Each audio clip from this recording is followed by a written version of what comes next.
It's time to avoid the summer slide. Research has shown that students who don't read over the summer lose up to 20% of their reading level. That's 3 months of important skills that they learned in the school year. This makes it twice as hard for students to catch up once the new school year rolls around. With the gaps that our students are already trying to overcome, this summer is going to be critical to their success. In today's episode, I'm going to share with you 5 tips for making this summer a summer of reading for your students. Stay tuned.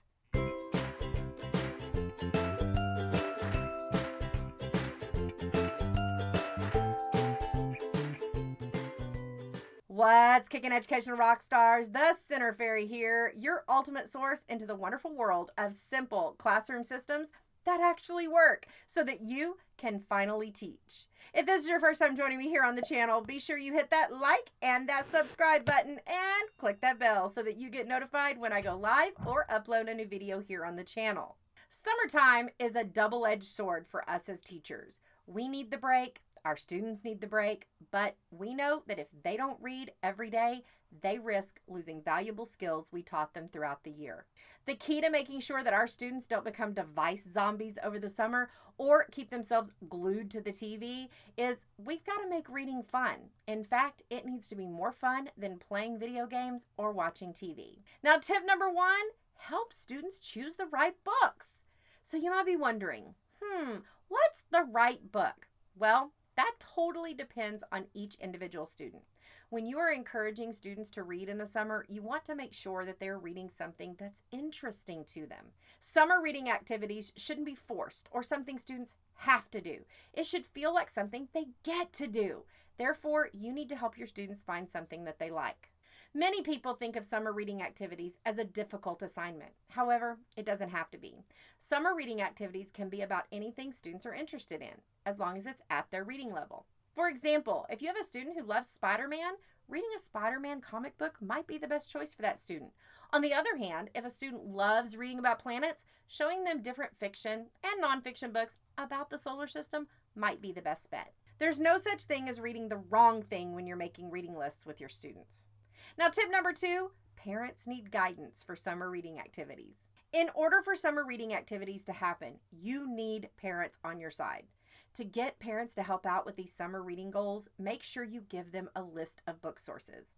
Parents are busy and some of them haven't been in a library since they were in school. Therefore, you need to give them a list of options for finding books over the summer that are free. This doesn't mean that you shouldn't include other sources like bookstores or Amazon, but you should always include that free option. One way to get parents comfortable with the library is to plan a meetup at your local library. All you need to do is ask your local librarians if they can host a meetup night. Not only would they be delighted to have people actually visit their library, they'll also help you set everything up. At the meetup, you can show parents how to check out library books and help them get a library card set up for their child. Finally, you can help by giving parents a summer reading list that includes books at their students' reading level and topics they're interested in. Now, tip number 3 is to set summer reading activity goals with a prize. If there's one thing that motivates students more than anything, it's prizes. Students love knowing what the goal is and knowing they're going to get something for meeting it. Now, I don't usually go all in for bribing kids, but this is the exception. However, you can't just go on the honor system. Before students leave for the summer, I set a goal that they need to meet and how they're going to show me that they did the work. They must take along reading response sheets like the ones we use in our literacy centers. If they complete all of the reading response sheets, and I only asked for 10 of them, they get a prize when they come back to school. Does it work? Yes. I had students coming to me at Meet the Teacher Night to show me their work and get their prize. If they didn't find me then, they'd find me on the first day of school. Even students who moved away found a way to get their prize. Many of them would have their parents or guardians contact me. I always found a way to get their prize to them. Now, while I don't like bribery, this is the exception. Now, tip number 4 is make summer reading activities fun. You can make summer reading fun by hosting a virtual or real bingo game. The bingo game doesn't have to be anything crazy, but it can be simple things like read under your bed, use a flashlight to read under a blanket, or just read on the front porch. The sky is the limit.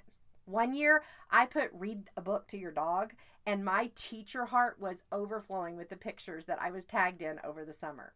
Another way to make summer reading activities fun is to organize a summer book club.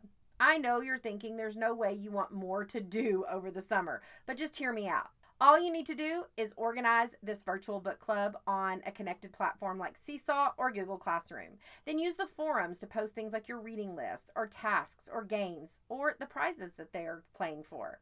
Then, with parent permission, schedule maybe 3 Zoom or Google Meets together so that you can check in with their progress. Your students will love it. Now, tip number 5 is keep tracking reading activities simple. This summer reading activity tip goes hand in hand with the previous tip.